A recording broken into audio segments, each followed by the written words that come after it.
Hey guys, what's up? Left eye, right hand here. Now, for those of you watching this video who may not know, in the American pistol shooting community, the Colt government model 1911 style pistol in a .45 ACP is by far one of the most popular pistols in this country. Now, among this list of pistols that people seem to purchase most of are Kimbers, Springfields, Smith & Wessons, Para Ordnance, and other manufacturers like Wilson Combat, not to mention all the custom manufacturers. Now, amongst all the advertising plethora of very expensive, very high-end, very high gadget pistols out there, there's an often overlooked gem that just doesn't get the attention it deserves. And that gem is the Rock Island Armory 1911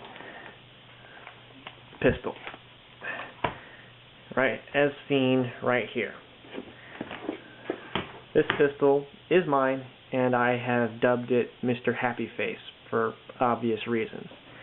We're going to go over who makes these pistols, where they're made, how they're made, why they're gems, why people like them, and why I like them.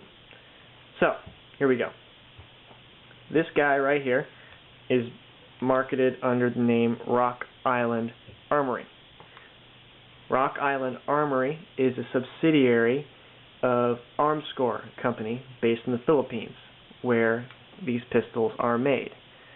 Armscor actually makes their own 1911s with the Armscor name on the side of the frame here instead of Rock Island Armory. Same damn pistol though. They are marketed as a 1911 A1 style pistol. They're not really 1911 A1s. They're more of a hybrid between an A1 and a pure 1911.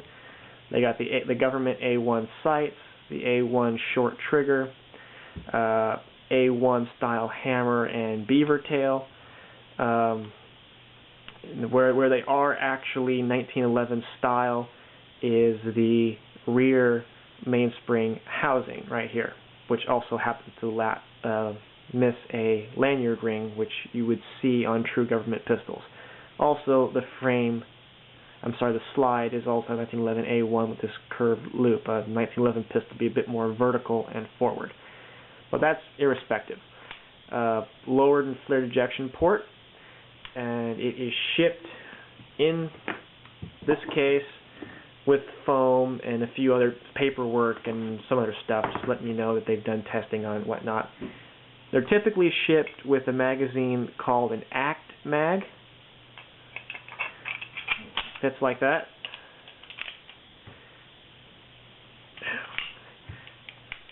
Good little mag, but I found it does not feed hollow points reliably in my pistol. It's a good mix mag, practice mag for use with hardball. But there we go. Now, going over where they're made, now let's go over how they're made. These pistols, the frames and slides are cast frames and slides. Some people will call these slag guns because of that, because they're cast and not forged. That's not a problem because these guys have mastered the technique of doing casting the frames and slides, so they're very, very tough, very, very high quality, and also easy and inexpensive for them to make. These are inexpensive pistols. This one cost me $450. You can find them for $400 or $350 depending on where you live and where your resources are. Mine cost $450 because that's the lowest price in my area I could get one. Now, just because they're inexpensive, they're not cheap though. These are very high quality. So that's how they're made. They test fire them at the factory. They send you the brass. Very smooth operation, as you can see, plunger style, no full-length guide rod. That's actually what you want in a carry gun. You want as little bells and whistles as you can get. And my sister is showing up here to kiss you. Good night, sweetie pie. Good night, camera. Good night. Robert, she's showing this too. Good night, camera. Good night. Good night. Hey, get out of here. Get out of here. Go. Shoot. Bye. The camera loves me. Me too. Yeah. Bye. Good night. Joys of family life. So there you go. Shipped with these nice, smooth-sided grips, which can be dark like they are here, or light. They're not bad grips. They're actually quite good looking. They don't provide much traction though, so they're not a good choice in my opinion for a concealed carry grip. You want something with a bit more traction. I got some Pachmayr wraparounds with finger grooves that I'll be putting on later on to show you. Also, this pistol, I got my pistol. This is not completely standard. As you can see, it has an ambidextrous safety. This gun was not shipped that way. I had this added because I shoot left-handed, and I need that ambidextrous safety at necessity. Opened up the rear notch so I can see around the front sight, although in reality, in a concealed carry situation, if I have to draw it, the guy is going to be at spitting distance. I'm probably going to be shooting from the hip, or if I see a sight at all, it's going to be the front sight as I point shoot at him. But that's a heaven forbid, last resort, God I hope it never happens situation. But these sights, can't screw them up, they don't snag, they can't snag on anything, so you're going to be obstruction free as you draw. Standard spur hammer, short beaver tail, I thought that was going to be a problem, it's not. Even on a high grip, sucker does not bite me, and I've shot this thing about 200 times, haven't gotten bitten once, using a high hold too. So, there you go. So then we talked about how, where they're made, what you can see when you get them, and whatnot. Now, people tend to love them because they're cheap as far as price, and they work. Now I'm going to tell you why some people who really know their stuff, meaning several really good gunsmiths I know, people who really shoot a lot, love them. These suckers are made, as far as the internal dimensions go, almost 100% true GI spec. I'm not going to guarantee that because things might have changed as time goes on. The last time I heard, these things were made just about 100% true GI spec on the inside. That's not really necessarily true of Kimber or Springfield or Smith & Wesson or Wilson or whatnot. They got dimensions going all over the map on the inside. They're not true GI spec pistols. This sucker, you can take any standard aftermarket part and it'll fit in here to fix it. You do not need proprietary parts to fix this pistol or to modify this pistol if you have to. You'll take any standard part, drop it in, it's ready to go. So that's a really, really nice thing about these pistols. They shoot good, they're accurate. I noticed that when I'm doing quick draws, I'm shooting a little low, but I noticed also if I line the sights up correctly and I squeeze correctly, I hit exactly what I'm shooting at.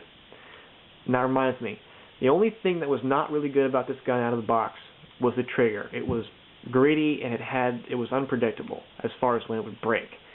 Took it to Smith, installed that, opened up the rear notch, put some new springs in there, and he fixed the trigger. Now it's got a 6-pound defensive trigger. After I get the take up, trigger contacts the sear, I can tell exactly when it's going to break. It's going to break right there. So, there you go. So that's the pistol in a nutshell. Came with an ACT mag. I have since purchased several Chit McCormick power mags, loaded with hardball right now because that's all I had at the time. Since gotten some defensive ammo that we're going to try and figure out what feeds right in this pistol. These are really nice mags, by the way. And on loan to me from a very, very good friend, just for my own benefit, is this Bianchi number 3 pistol pocket holster for 1911. It's an inside the waistband thumb brake holster. It's about 20 years old and belonged to my friend's father before he got it. And he's building it to me just so I can try it out and get a feel for what I want in a holster, because I haven't quite decided yet. Leaning towards a company called Milt Sparks, but they're really expensive and there's a 6-month waiting list on their stuff, so I might just find something in the interim. This is a nice little holster. They make it in a left-hand version. This is a right hand. Just trying it out for now. Pop the thumb, pull it out, drop the hammer, shoot. There's no metal retention band in here like in some holsters, so without the thumb brake, it comes in and out really easy. The pistol is designed to be retained by the thumb brake. Without the thumb brake, pistol comes right out, drop hammer, shoot. So want to make sure you snap that, or that doesn't come unsnapped when you're carrying.